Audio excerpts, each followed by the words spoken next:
We here on this show are taking a deep dive into the migration crisis that's gripping Britain because figures released today show that UK net migration reached a record-breaking 606,000 in 2022. This part we want to talk about what are we going to do to solve it. Isabel's back, Zoe's back, and we're delighted to be joined by immigration lawyer Ivon Sampson. You were late, was the tube, Ivon, is that right?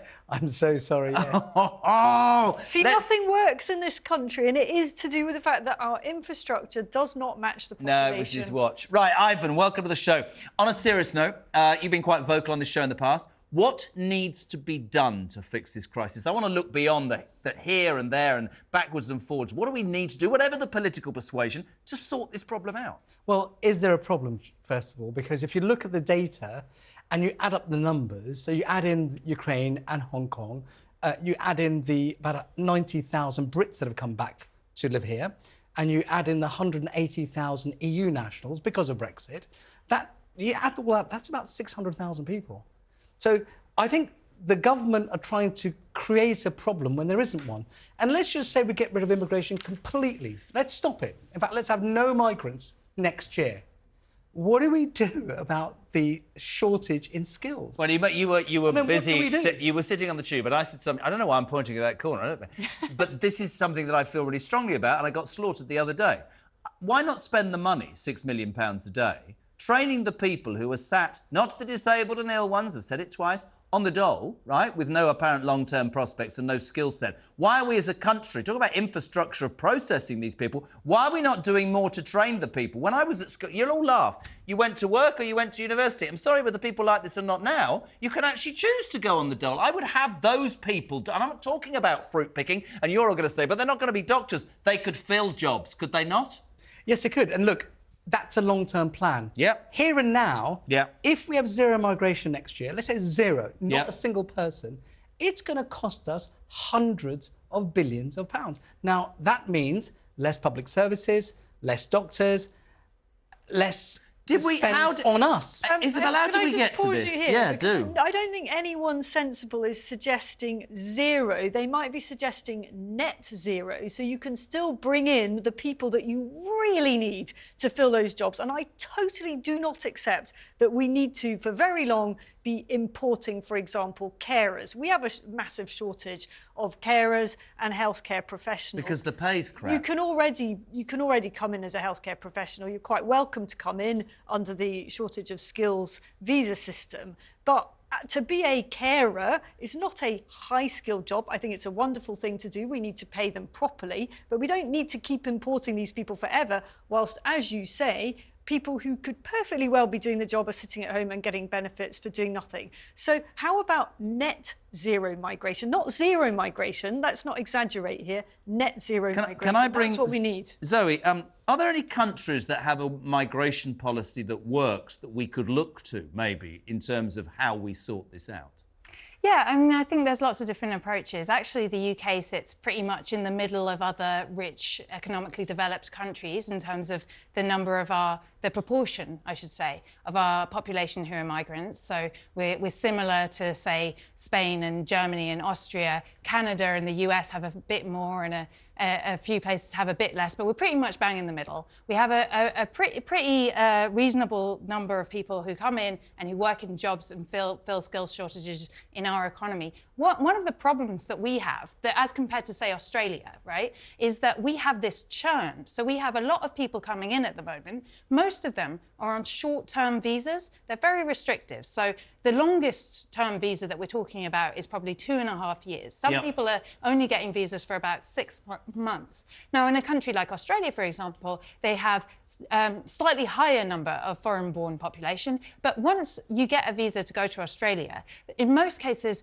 you're set then. You don't have to keep renewing it, and Ivon will know about this, the fees to renew this. So for people who are working jobs, right, because they have to be working jobs to be on those visas, they're living in our communities, they've maybe got kids who are in our schools, you know, they're part of our communities, they're having to pay thousands of pounds per person every couple of years just to renew their right to stay in this country. Otherwise, they have to leave. And that's actually a system that creates churn. I don't think that's what people want. Touched upon visas. Thank you, sir. You touched upon Australia. We did an immigration special some months ago. I haven't turned up on time for that. They had a model of offshore detention centres, don't they? Yes, Do you think we should aspire to that? Well, I was quite clear at the time that I think that model works. I think turning people away works. I think you've got to push it back. But that is a different debate, I think, to the one we're having today. You're talking about the short-term visas and the cost of them. A key area that the government could easily crack down on is the abuse of the student visa system. So what's happening is people are coming here saying that they're going to study here. All they need to do is pay the deposit on the course, which is a fraction of the total fees. That gets them the visa. They then come here and they don't do the course, and they just stay. They enter the black market economy and so on. And the government has no shaking his head. Talk to him. I tell you that nonsense. Ivan, I know that to be the case because I know people who have done it. If you don't turn up to class, you don't have to carry on. You just pay the deposit. If you don't turn up to class, the college has to report them to the Home Office. If they don't, they lose their licence. It's actually quite a robust system. So it's simply not true. Look, a few people do abuse it. I had a client last week from Pakistan, £50,000 a year spent in this country. It's a 4-year course. That's £200,000.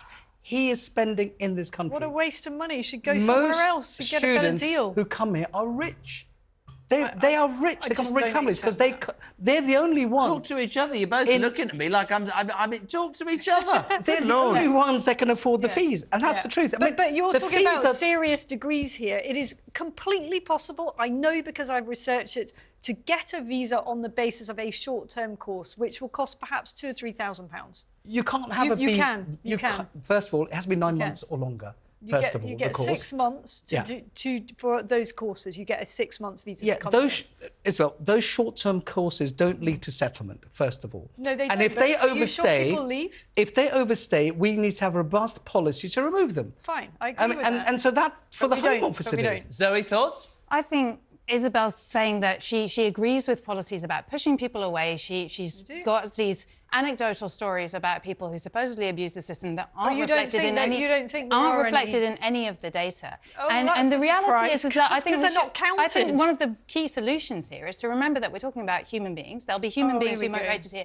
who are watching us. Talk to each other. They deserve a lot better than to be talked about in the way that you talk about them. Oh, sorry, what is offensive about the way I haven't said anything you said is offensive. No, but you're I'm saying implying that people deserve better than to be talked about as though they were a nuisance that should just go somewhere else. That's your words. You said they should just go somewhere else. People deserve better. I did not say that. Yes, you did. I think... Rewind the tape. I did not say they're a nuisance. I said he might get a better deal. The thing is, most students... I'd step out. I said that person might get a better deal, OK? My point is, they want to fine if you want to... They're able to make up their own mind. Could you let me talk for a minute instead of continually interrupting? My point is, fine, we can continue to import millions of people if we build the infrastructure. Right. We're not doing that. I'm not saying we shouldn't have people. So we're in agreement then. We agree that the government needs to invest in our communities. Stop judging until you've actually listened to my argument, which is we are not building the infrastructure. That's great. Okay? Ivon Sampson. Look, the elephant in the room is that most people, these students, come from India, Bangladesh, Pakistan. We have a brown-skinned Home Secretary who doesn't like brown-skinned migrants. I don't think we need to bring skin into it. Well, I do. I don't mind about the nationality. It's numbers. If you look at the comments of Robert Jenrick, that we want like-minded people like us. Come on. That sort of comment tells exactly... Well, I'm not saying you are better than that. I'm not saying that. I'm only repeating what he said on television. There is no racism here. What I'm suggesting is that the majority of these students come from ethnic minority countries, and they're the ones going to be affected the most. I mean, look, we're stopping them from having their families here, Jeremy. I've sat and listened to you all. I put this to you, Zoe. I asked a question 45 minutes ago. It's great to have different views on. My question is this.